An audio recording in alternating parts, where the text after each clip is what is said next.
I'm so pleased he's arrived today on the VE Day anniversary. Philip Ingram, MBE, former senior military intelligence officer. And I'm very pleased to see you wearing all of your medals today. Well, it's an appropriate day as we He wears them on a Saturday morning on the way to get the paper, to be fair. Exactly, but today, especially as we're commemorating and remembering the sacrifice that everyone made.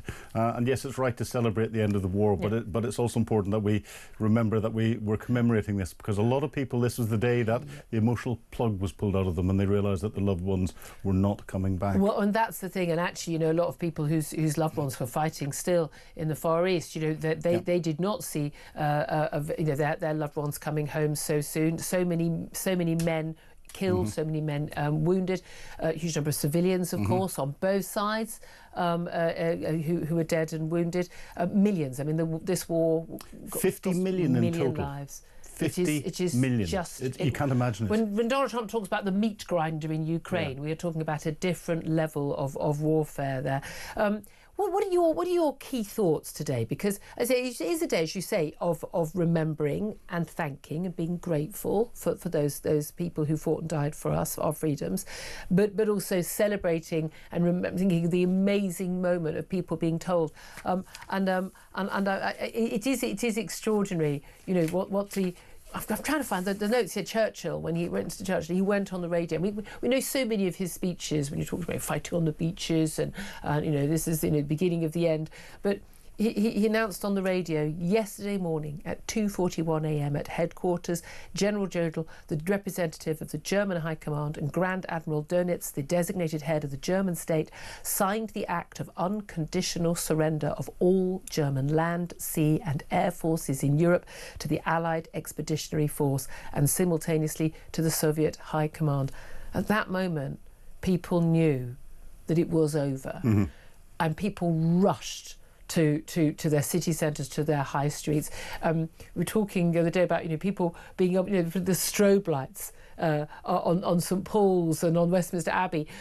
London lit up at night for the first time in all those years, because it was safe to actually show our city at night. And the celebrations, we all see those wonderful pictures, and of course the Queen and Princess Margaret sneaking out of Buckingham Palace to join the people on the streets. It must have been the most extraordinary moment of, as you say, people coming to terms with all the death and the loss, but of relief and joy. Relief, the surrealness of it must have been phenomenal. That would have been everyday life. Exactly. And Churchill, whenever he gave a speech, it's quite amusing. It was slightly economical with the truth. The Germans actually surrendered twice. They surrendered in the very early hours of the morning to the British, French and Americans in Rheims in France, but the Soviets didn't recognise that, and therefore Field Marshal Keitel had to surrender to the Russians in Berlin on the 8th of May, and that they accepted that as the legal date for the... but the Russians marked the 9th of May. The Russians then marked the 9th of May, so that's why I think we've got a week's worth of commemorations that are going on, and we're watching again, what happens. it's interesting, the Polish Foreign Minister was doing a broadcast round today and pointing out the new German Chancellor going to Poland. Well, the crucial thing is they wanted to get that vote through, to get the German Chancellor in place ahead of these events, pointing out that this wasn't Liberation Day for them. They went from the Nazis to the Soviet Union. Exactly, and so much changed. The Iron Curtain hadn't quite fallen across Europe at that stage, but people knew that it was coming. And it wasn't until the 15th of August that fighting stopped in the Far East, after two atomic bombs had been dropped, causing huge casualties. Indeed. I mean, people often talk about how the Americans came to our rescue. It's just one of these my bugbears in life. I'm as America-phile as you can be. They didn't come to our rescue. Churchill pleaded with them. By the way, turned up without wearing a suit in the Oval Office on a number of occasions during the war to try and plead the Americans to come and join us and help us fight the Nazis. They did not. The Americans refused again and again and again and again as our men and women were dying. And it was only when the Japanese, unbelievably stupidly bombed Pearl Harbor, and then decided, and then of course declared war on America. America declared war back on Japan, and then the Germans decided inexplicably to declare war on America, and then America joined the war. They did not come to fight for us. And I'm sorry, I know a lot of those wonderful, wonderful young men came over here and did actually, die for the cause, and we're very, very grateful for that. But in terms of political leadership, they weren't by our side. No, they weren't. And actually, the Brits had warned the Americans that the Japanese were planning to attack Pearl Harbor through an Enigma intercept. That had gone because the Americans were in, no, nothing's going to happen to us. Yep. It went in at a weekend. It went through someone's pending tray instead of going through at the pressure, because it was foreign intelligence that had come from the Brits. Didn't really count. It couldn't mean anything. But I do think a lot of people, and this is the things I find so upsetting about how young people are taught about our country today, and our history and our culture and our values and our traditions and what we stand for. And I think it's also one of the reasons why many people in Europe can't understand why we wanted to leave. Many of us, 52%, remember us, wanted to leave the EU, because we don't think the EU is the reason why we have freedoms and why we are a prosperous nation. We know that that's down to us. That's down to the British spirit. That's down to our own abilities and what we've done over the years. Democracy wasn't something we were given. It was something that we fought for. Our forefathers and foremothers fought for every single one of those rights along the way. And it's so galling to me when you see young people today who say they're not proud of their country, they wouldn't fight for their country, they wouldn't die for their country, when the only reason you have the right to even make that decision is because we're not speaking German right now, and we're not speaking Russian right now. We're speaking English. We're in a proud, free, sovereign nation state, speaking our own language with our own history and culture, just about still holding on. And it's because of the willingness of people to fight, and leaders like Winston Churchill, who's now decried as a racist. I mean, by the wokerati. And it is absolutely galling to me that those so many lives were given to keep our country safe, to keep our freedoms, to keep our traditions, and so many people now don't value that, and they don't understand the importance. And I think if you want to really honour the sacrifices that those men and women made all those years ago, you need to honour that by fighting for freedom of speech, fighting for our traditions, fighting to uphold the values of this country and the freedoms that we enjoy. And it's understanding that young people have to be educated in, and we need to get this into our education system. It's shocking that it's not there, and it's shocking that people forget that so many people died so they've got the freedom to protest on the street. Yes. And people forget the rationale behind the EU experiment. It wasn't really to try and bring Europe together in any harmonious way that would create this fantastic organisation. It was to stop Germany and France from fighting, because they'd done it twice in 1 century. Well, I mean, the French didn't so much fight. Well, yes, but with all due respect to our French friends, the Belgians didn't want this to happen because they used Belgium as the battleground in many cases. It was to try and bring European countries together and stop the potential for any further conflict. Yeah, indeed. Well, look, there are so many events today. We've had events obviously since the weekend, and there are lots of parties and street parties going to. A lot of it really happened on Monday. Obviously, of course, the worst day of the weather of the bank holiday,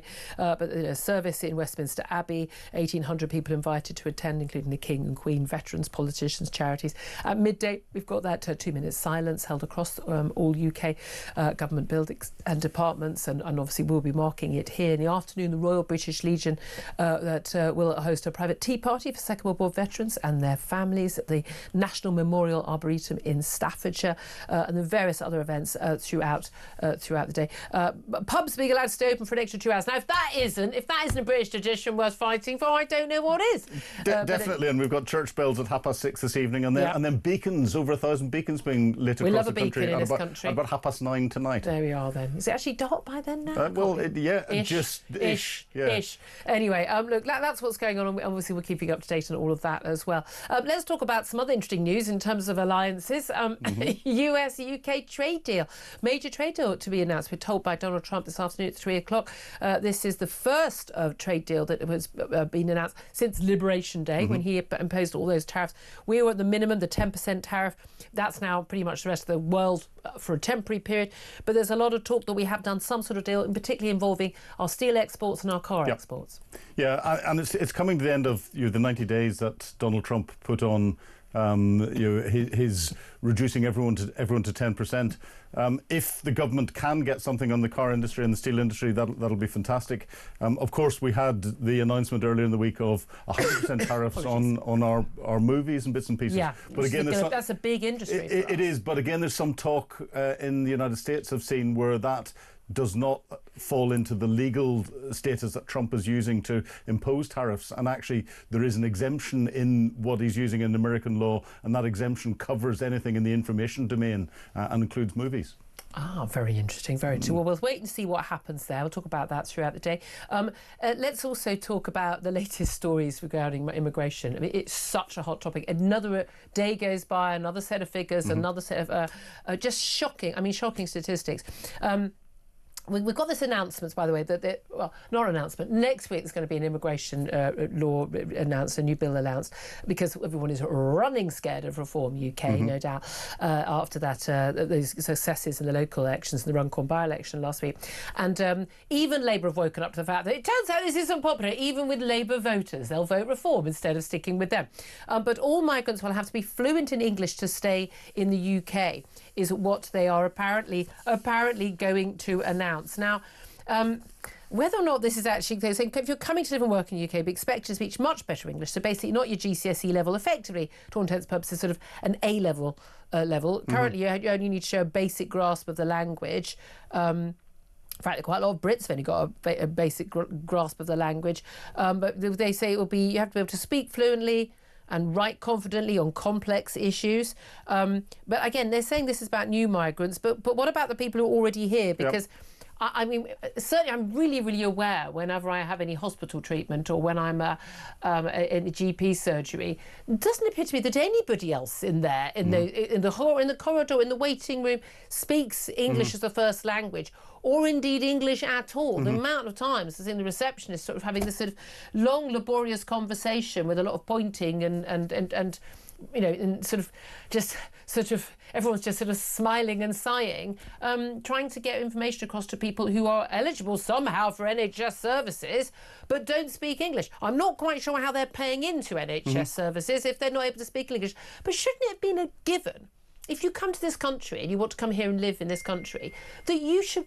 Yeah, I mean, is it that much to ask that you should be able to speak the language? How are you getting a job otherwise? Well, it should be given. Nobody should be allowed to sign on and get benefits, to get a visa that is over and above a tourist type visa. If they can't speak English, you shouldn't be allowed to stay in the country if you can't begin to speak the language. I lived in Germany for 13 years. All of the administration in Germany is done in German. You do not get an interpreter. If you have to go to a doctor, you're fortunate that a lot of the doctors will speak English, and they do that out of the goodness of their own heart. But you go to They're not so up on their Somali. No, definitely not. And you go to fill local forms in at the local council office equivalent or anything else. It's all in German. It's all complex. I think the same in France as well. Yeah, you have to do it in German. Yeah, again, we pay millions and millions and millions for those translation services. We also, and these figures are genuinely...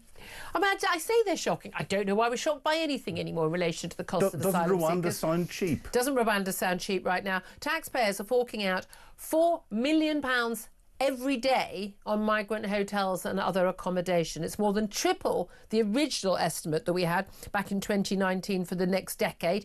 Again, they had no one had any plans to deal with the issue because they were planning on it costing that for the next decade. But the original forecast was for contracts for asylum accommodation, hostels, hotels, private rented accommodation, £4.5 billion. Huge sum of money over a decade. That's now expected to run to over £15 billion over the same period. This isn't true. This amounts £4.5 million a day, okay, and more than £3,000 every single minute being spent on this accommodation. We've now got 110,000 people. That's last December. We've got, another 20, 30,000 since. We're 40% up January to now in terms of the number of people who come across in the Channel migrant boats. We now know, Yvette Cooper, the Home Secretary, pointed out that actually, something like 40% of the people who are claiming asylum are people who've arrived here on a student visa or a work visa, been here for 3-4 years, and they go, oh God, you'll never guess what? It turns out I can't go home. I need to claim asylum. And I did have a job, but now I'm destitute. So now I need the taxpayer to pay for all my accommodation and everything else. These numbers are untenable. it ain't gonna fly. When people, they're driving their cars over potholes, they're waiting for a GP appointment behind someone in the queue who can't speak English. When they are, struggling to pay their energy bills and their mortgages. When they are struggling, it's not a day goes by when I go to the supermarket. I'm a good earner, right? And I'm at the supermarket every time. I'm like, how much? People are really feeling the pinch. People are really struggling. Their own taxes have gone up, national insurance and all of that. They're not going to be seeing wage rises that even remotely cover the inflation that we've had over recent years, whether you're public sector or private sector. Most people are not seeing that. People are just saying, I'm sorry, enough is enough. Well, the numbers, when you add them together, 110,000 with another 40,000 in there, we've got almost the same number that have come into this country illegally than we have in the armed forces in this country, full stop. And they're largely of fighting age, these young men. They're largely of fighting age. Just saying. They're not contributing at all. They're we're told, they can't contribute. Oh no, because if we did allow them to work, of course, they'd all be running businesses and earning 100 grand a year and contributing. Or be brain surgeons. No, they already are brain surgeons. Oh, okay, I forgot that, sorry. I don't know why people don't know that. Of course, all these young men coming across undocumented at the age of 24 from Afghanistan, of course, these are all highly skilled migrants, highly skilled. Did you not get that memo? I have to remind everyone every day. I didn't get that memo. I think we should create the equivalent of the French Foreign Legion, have the British Foreign Legion, and whenever they come in, they have to do 10 years worth of service in the British military before they're then entitled to do anything, and we can then send them off to overseas and take the pressure off our boys and girls that are doing a fantastic job at the moment. I love having you on. You've always got some great ideas. You really, really do. I tell you what's really, really interesting is the German government, this new German government, they have actually announced this plan to basically to cut the number of people entering the country. Remember back in 2015, Angela Merkel said to all the Assyrian asylum seekers, come on in, the water's lovely. We had these people trailing across the country, across the continent of Europe, all heading to Germany, and they ended up with more than 1 million arrivals in that 1 year. By the way, most of them weren't actually from Syria. Everyone was, I'm from Syria, I just lost my passport. By the way, they've had a massive issue. Sexual assault, violent crime, gone through the roof. Terrorism. Most of these people don't speak English, don't speak German or English. They're not working. They're on benefits. It's all worked out absolutely swimmingly, which is why the AfD, Alternative for Deutschland, have been doing so well in the polls. New government, which is basically a Conservative and Labour government coalition to try and keep the AfD out again. But it's fascinating because they have announced basically they want to prevent all migrants from crossing Germany's land borders illegally, even if they are claiming asylum. They're basically going to tighten border controls. Third country nationals without documents legitimising residence, i.e. you're not here legally, and with a request for asylum, must be allowed entry, was what the 2015 order was, and now they are changing that, and they're basically saying close the doors to pretty much anybody unless you're a pregnant woman or a child, or you're not coming in. Well, how can they do that? But apparently we can't do that. Well, and the French will take people that don't follow French values and put them on an aircraft immediately and ship them out to some other country. The Italians are trying to process anyone that comes in Albania. Yet we're sitting there. No, we're smashing the gangs. That's our approach. Smashing the gangs. We forgot that. All we're smashing going gangs. so very, very well. It really is. I mean, we were able to stop Hitler invading, but we can't stop young undocumented men from goodness knows everywhere around the world from invading. Yeah. It is a very sorry day for our nation. It really is. There was a plan. It was a flawed plan with Rwanda. Everyone questioned it, but actually there was a plan. There's nothing now. It was only flawed in terms of the numbers. Yes. Australia worked because you don't set foot in the country. You're out. You're never coming in. That's what works. People aren't stupid, they're very rational. By the way, the price of a boat crossing down to about $1,000. At this point, it's going to be the best way for us to get our families across. That'll be cheaper. On the way back from a holiday. Cheaper than the ferries or I know, Eurostar. absolutely. Yeah. I mean, you're crammed in just as much anyway.